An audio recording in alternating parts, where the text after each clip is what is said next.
everybody, and welcome to our first episode of the Bureau Bulletin. This is our mini-series on the different topics from take back to PMP to registration. Today, we're actually going to be talking to Chief Bo Ratke, and he's going to be introducing us to our take back program and the National Take Back Day. Thank you for joining us. Thank you for having me. So our take back program is all over the state, correct? Yes, it is. So and you obviously don't need to know the exact numbers or anything, but how many locations are we currently in with our take back program? We currently have 199 locations around the state where we have our drug take back boxes located in law enforcement lobbies, which is the police department, sheriff's department. We have one in the VA hospital in Muskogee. We have some in the police departments at our health hospitals, like our OU Health Sciences Center, places like that. Oh, awesome. So these we say take back program and everything like that. Could you kind of tell us, like, what exactly does that mean? Who is it accessible to? What can it be used for? Those types of things? Yes, absolutely. So our take back program is accessible or can be utilized by any of our citizens or anybody in Oklahoma that is not a registrant of the Bureau of Narcotics.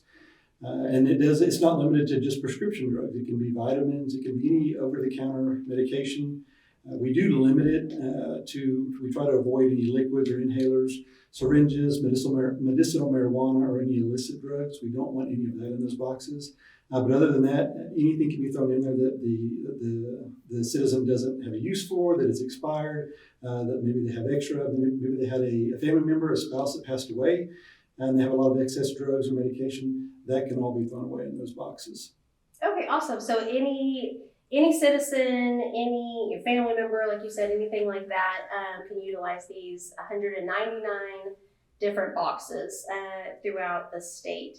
And so, I mean, if I had, you have those vitamins that you think you get and you're going to use them and then come to find out, like, you keep forgetting to and then they're expired or whatever, I can just take those in even though they're not, prescription drugs or anything, and I can just throw those in the box and not have to worry about, maybe my kids getting into them accidentally or something like that. Yes, absolutely. And you can leave them in the bottle. Same thing goes for the prescription drugs. You can leave those in the bottle. Labels stay on the bottles. There's nobody that goes through those boxes. We collect the drugs out of the boxes, but we don't go through the bags that are in there. But to your point of so your kids don't get in them, absolutely.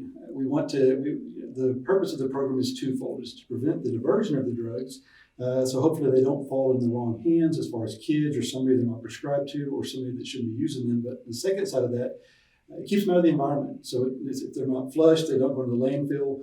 All of our drugs are collected and then it's sent to Tulsa to the Covanta Clean Energy Facility where they're incinerated. Oh, awesome. So you said the destroyed by Covanta. Is that I assume that's our contract vendor that we use to destroy all of these all the take back programs and stuff like that, those pills? Yes, they are the contract vendor that we use that we partnered with since our program's inception, which was in 2011. They are very gracious. They provide us a free-based incineration for all the pills that we discard at Covanta, which is essentially any of the drugs that we take out of our boxes and most of the drugs from the take back events that we have. Awesome. So speaking of the take back events, so typically there's one, if not sometimes state by state, there's sometimes a little bit more. We have obviously at any point in time, if the location is open, if the police station, where they have it, I assume it's probably open 24/7, but some of them may be in locations that don't have a lobby that's open. But as long as they're open, you can go at any time. But then also we have take back events. And I believe there's one coming up soon. Correct. Yes. Anytime the lobbies of our locations, our police departments or sheriff's offices are open, they can take drugs back anytime there, as long as those boxes obviously aren't full, which we have 2 employees that work specifically for the program. That is all that they do. So at any point in time, they're either participating in a take back event or they're emptying out these boxes. So it's very rare somebody's going to walk into a police department and have a box that is full. But regarding the events, we do those year round. There are 2 big events every year, normally the last Saturday in April and the last Saturday in October. It's a DEA-sponsored event. It's a National Drug Take Back Day. They have locations all over the country, but in Oklahoma.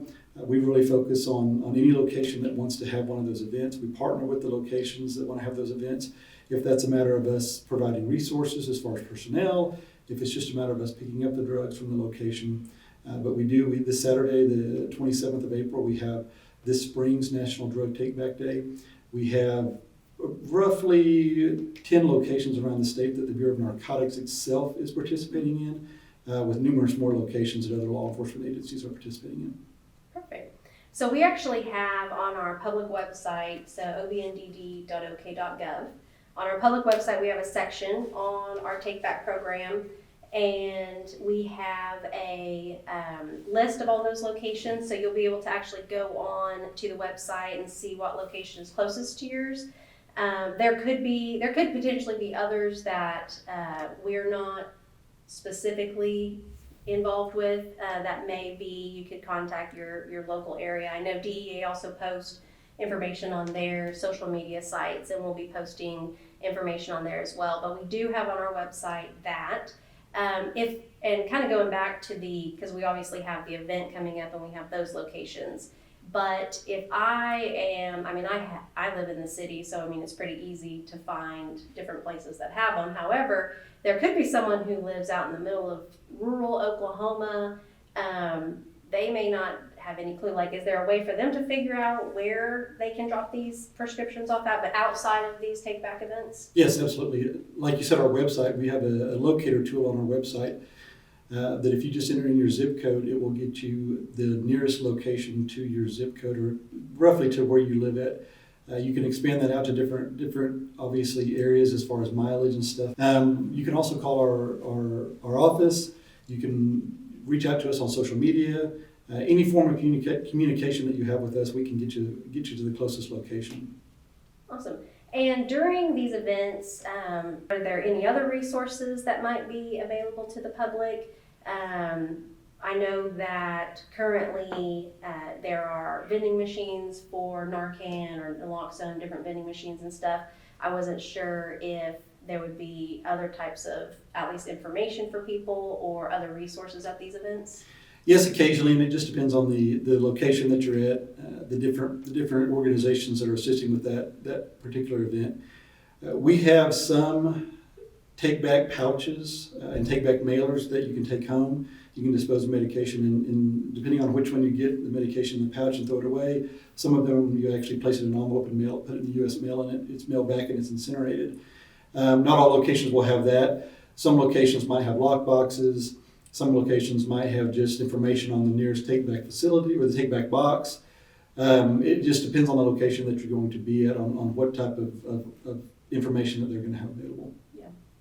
Yeah, well, that's really good information, though, because I know a lot of times you have prescriptions at home and you're finished with them, or, if you have a surgery and maybe you didn't need your prescriptions for as long as you thought you would, or your doctor thought you would, and they're just sitting in your cabinet. You never know if family or friends or your own kids or anything like that. And so it's definitely, even if it's not a controlled substance, even if it's not something that you typically think of, it's still, you definitely don't want just unused drugs in your cabinets. And then, like you said, for the environment, if I'm flushing them or I'm throwing them in the trash or something, that can go in landfills and everything. So it sounds like this is an opportunity to clean out, spring cleaning, where Yep. Everyone's doing their spring cleaning and stuff. So go ahead and go in your bathroom, clean out your cabinets, get your kitchen, wherever your drugs are, go ahead and clean those out.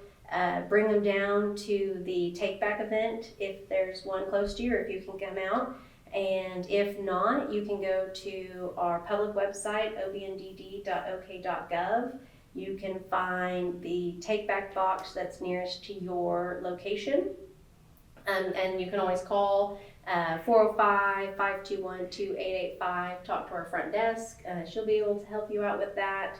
Whoever's at our front desk will be able to help you get more information on that.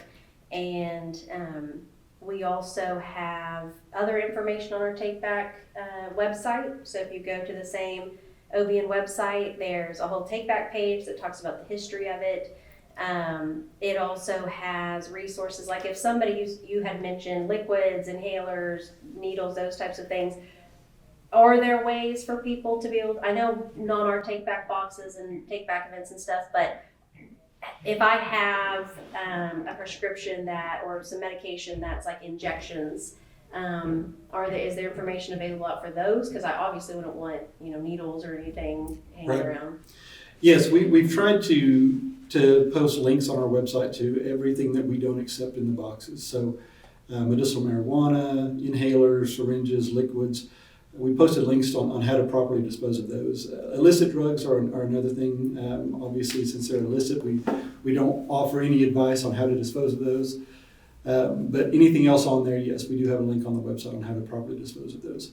Okay, perfect. Yeah, so even if the medication that you have is not eligible to be taken by one of our take back boxes, you don't have to just give up and leave it in your cabinet. There are other resources available to you, and those you can also find on the Take Back website.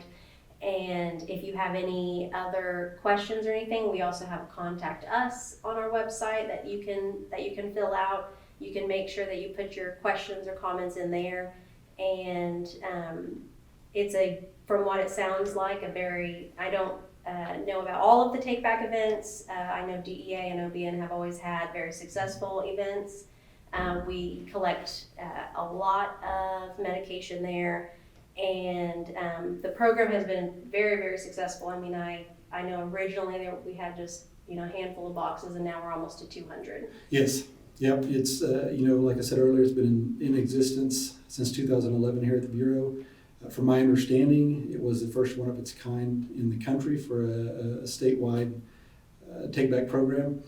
But we do, like we mentioned earlier, 199 locations. We obviously encourage. We love for people to come out to these take-back events and discard their medication.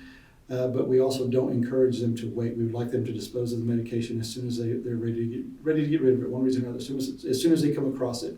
Because we don't want those drugs staying in the medicine cabinets where there is a possibility that somebody could steal it, whether or not it's family or just somebody breaking into the house.